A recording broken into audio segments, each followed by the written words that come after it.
और आज बीजेपी उत्तराखंड और उत्तर प्रदेश में विधानसभा चुनाव के लिए अपने उम्मीदवारों की लिस्ट जारी करेगी। सूत्रों के मुताबिक पहली लिस्ट में उत्तराखंड के 55 और यूपी के 140 उम्मीदवारों के नाम होंगे। यूपी की पहली लिस्ट में पहले 2 चरणों में आने वाली विधानसभा सीटों के लिए उम्मीदवारों के नाम शामिल हैं। सूत्रों के मुताबिक बीजेपी राजनाथ सिंह के बेटे पंकज सिंह को मैदान में उतार सकती है। नोएडा की मौजूदा विधायक विमला बाथम का टिकट भी पक्का माना जा रहा है। इनके अलावा मेरठ की सरधना सीट से संगीत सोम, थाना भवन से सुरेश राणा को टिकट मिल सकता है। साथ ही पार्टी के राष्ट्रीय सचिव व श्रीकांत शर्मा का भी टिकट पक्का माना जा रहा है। बाकी सीटों पर उम्मीदवारों का नाम फाइनल करने के लिए बीजेपी की केंद्रीय चुनाव कमेटी की कल बैठक होगी। इस बीच मायावती ने साहिबाबाद से पार्टी के मौजूदा विधायक अमरपाल शर्मा को बीएसपी से निकाल दिया है। सूत्रों के मुताबिक खबर आ रही कि अमरपाल शर्मा बीजेपी में शामिल हो सकते हैं। अब से थोड़ी देर पहले ही उत्तराखंड कांग्रेस के बड़े नेता और हरीश रावत सरकार के मंत्री रहे यशपाल आर्य बीजेपी में शामिल हो गए।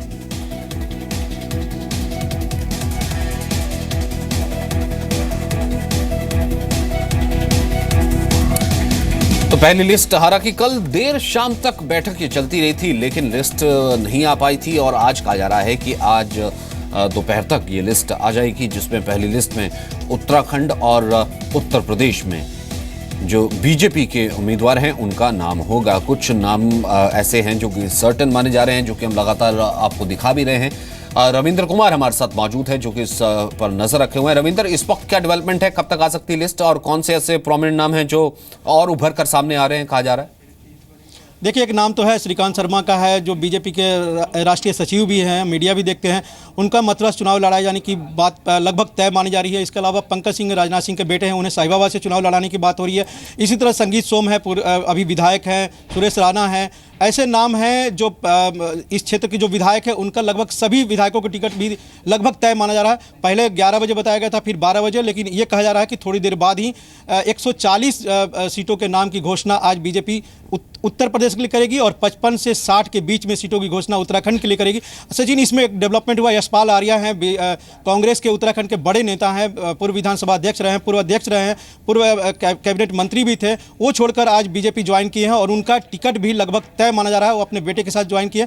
बीजेपी के एक बड़े नेता का कहना है कि जो कांग्रेस के 10 बागी विधायक थे पहले, उनमें से अधिकतर को टिकट दिया जाएगा, यशपाल आर्य को भी दिया जाएगा। यानी कहीं ना कहीं बीजेपी की रणनीति है, उत्तर प्रदेश हो या उत्तर प्रदेश, किसी तरह से सत्ता में आना है। जो जीतने वाला उम्मीदवार है, चाहे बागी हो, उनको भी टिकट देकर सत्ता में आना है। हर हाल में यही रणनीति बीजेपी की बनी हुई है। जी, यानी कि विनेबिलिटी जो है वो सबसे बड़ा क्राइटेरिया इस बार रखा गया है।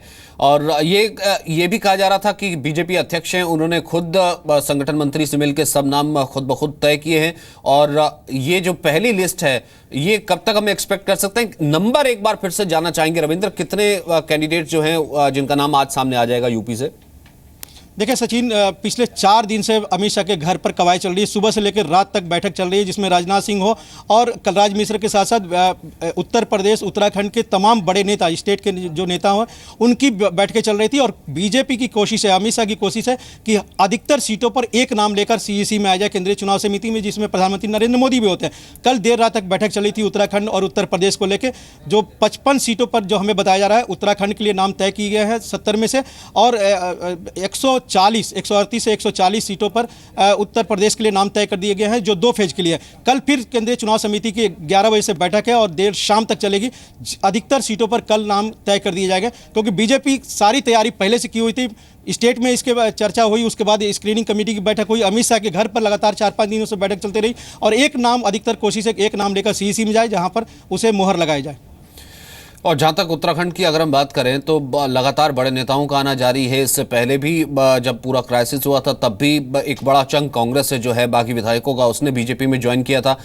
तो कहीं ना कहीं बीजेपी के लिए क्या कहीं मुश्किल हो सकती है कि बहुत ज्यादा जो है प्रोमिनेंट फेसेस हों, किस तरीके का कॉन्फ्लिक्ट ना हो, उससे कैसे निपटा जा रहा है? देखिए सचिन, उत्तराखंड की जहां तक बात है, जो पहले 10-11 कांग्रेस के बागी विधायक आए थे और अभी जो यशपाल आर्य आए हैं, ज्वाइन किए हैं। बीजेपी के बड़े नेताओं का ये मानना कि इन सीटों पर बीजेपी का जनाधार कम रहा है, यहां से जीतना काफ़ी मुश्किल रहा है। इसमें ऐसे लोग शामिल हुए थे बीजेपी में जो अपने खुद बदौलत जीत के आ सकते थे, चाहे हरक सिंह रावत हो, दूसरे नेता हो, यशपाल आर्य हो। तो कहीं ना कहीं बीजेपी मन बनाए हो कि ऐसे नेताओं को वहां पर टिकट दिया जाएगा। बीजेपी की जो वहां की कैडर है जाहिर तौर पर नाराज हो गया, लेकिन काफ़ी समय हो गया, लगभग 1 साल हो गया बीजेपी की आला नेताओं ने उन्हें अपने पक्ष में रखा हुआ है, वहाँ कोई अभी बगावत नहीं है फिलहाल देखने को मिल रहा है। इसलिए उत्तराखंड को लेकर बीजेपी आश्वस्त है। परेशानी होगी उत्तर प्रदेश में, जहां कई दूसरे दलों के बागी जो नेता हैं, विधायक आए हैं, उनको अगर टिकट दिया जाता है तो वहां पर बीजेपी के नेता शायद बगावत पर उतर जाए। उत्तराखंड में ऐसी कोई परेशानी बीजेपी को नहीं दिख रही है। जी, बहुत बहुत शुक्रिया फिलहाल इस बातचीत के लिए। वहीं विधानसभा चुनाव से पहले नेताओं का पार्टी बदलना जारी है। लगातार अपडेट हम दे रहे हैं। कल राहुल गांधी से मुलाकात के बाद कांग्रेस में शामिल हुए नवजोत सिंह सिद्धू, आज प्रेस कॉन्फ्रेंस की। वहीं उत्तराखंड कांग्रेस के नेता यशपाल आर्य अब बीजेपी में आ गए हैं। उत्तराखंड चुनाव से पहले यह सीएम हरीश रावत के लिए एक बहुत बड़ा झटका है।